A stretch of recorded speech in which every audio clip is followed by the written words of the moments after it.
For the amount of Laker fans that was calling for the Denver Nuggets in the first round when the Lakers were in the play-in, are probably looking at themselves like they're stupid right now. The Denver Nuggets put the Lakers down 3-0 behind a heat of a first half by Jamal Murray and an absolute amazing team performance in the second half to secure a win in Crypto.com Center to go up in this series and basically have a stranglehold on it with the insurmountable 3-0 deficit. This is with Anthony Davis having a very good game. This is with LeBron James shooting actually being pretty good this game.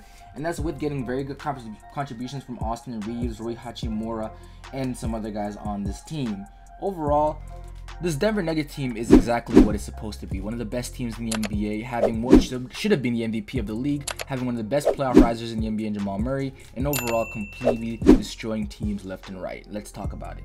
You think with the thought of a 3-0 deficit looming over their head, the Los Angeles Lakers would come out with a little bit more assertiveness in the first half to try to take control of this game early. But no, that was Jamal Murray who basically came to show that he was here ready for the kill, coming out giving the Lakers absolute hell in that first quarter. Bucket after bucket, jumper after jumper, completely taking them out of this game. And in the second quarter, he continued that blue flurry and ended the entire first half with 30 points on absolute heater of a performance. Now he only had 7 points in the second half, but he did what he had to do in the first half to keep the Nuggets in this game. In the second half, Nikola Jokic did what he had to do to end it.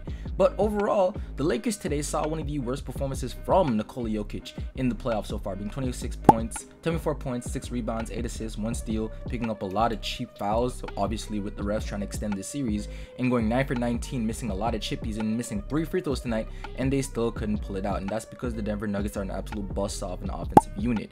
Guys like Michael Porter Jr. going 4 for 11 but 4 for 10 from 3 with 14 points, 10 rebounds, attacking the rim, making the right passes with 6 assists, a playoff career high for him.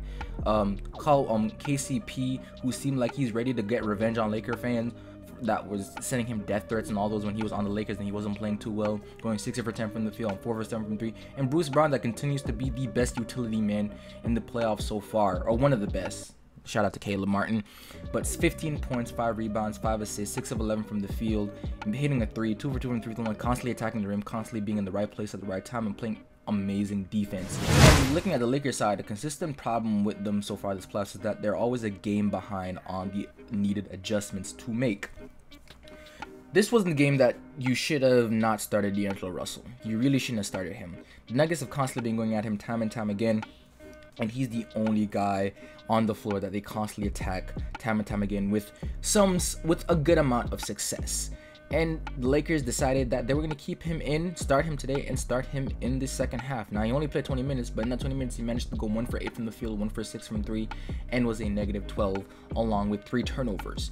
Again, horrible performance by him, and it seems like Darvin Ham, time and time again, is just too late on making those adjustments that are needed, which shows that not only the gap in coaching this series, but the gap in star power. LeBron James having trouble with the three-point shot all series long, all playoffs, all season long, to be honest, hit 3 for 9 today, and actually hit his first 3 threes in this entire series, and it still didn't matter. The team just was not able to help him. Anthony Davis today had a pretty good game. Anthony Davis game, having a very nice performance, holding Nikola Jokic down to 24 points on some pretty subpar shooting, while putting up 28 points, 18 rebounds, and assists on 11 of 18 shooting. Austin Reeves was helping them, 7 to 10 from the field, 3 for 5 from 3, 6 for 6 from the free throw line, being a great player. 23 points, 7 rebounds, 5 assists, getting into the lane, constantly collapsing the defense, making the right passes, making the right plays, getting to the free throw line.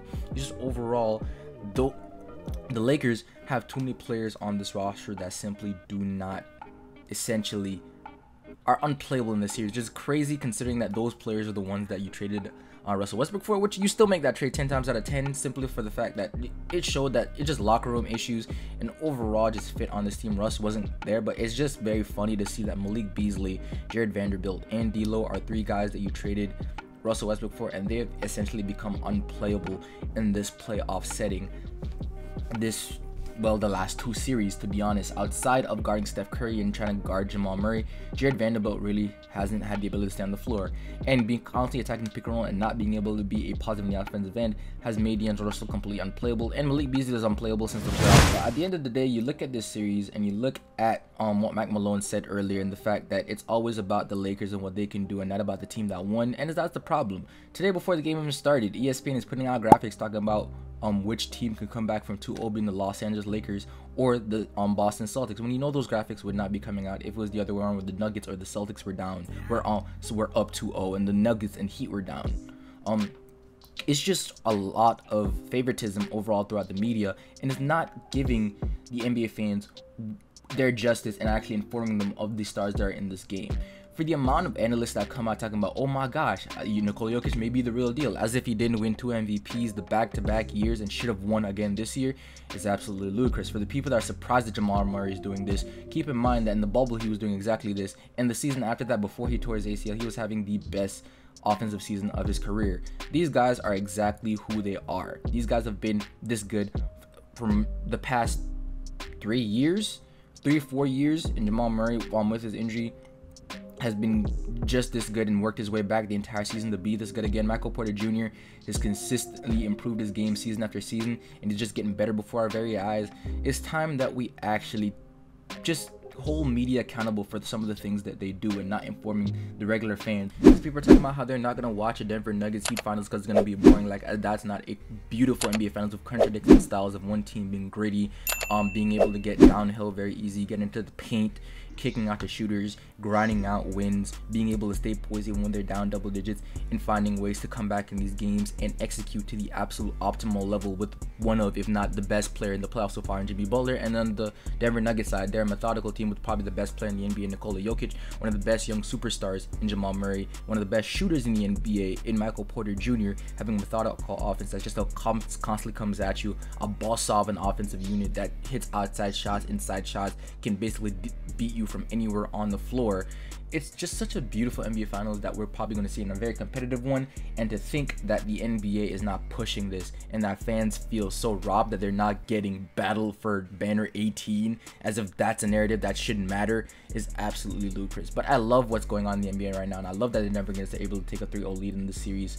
And they're a great team that deserve to be where they're at, and we've been telling people like this time and time again. This Denver Nugget team, once they get healthy, they're going to be amazing, and I love to see that they're able to take this series and actually show the NBA world just how good they are. Nikola Jokic is cementing himself as probably the best player in the NBA.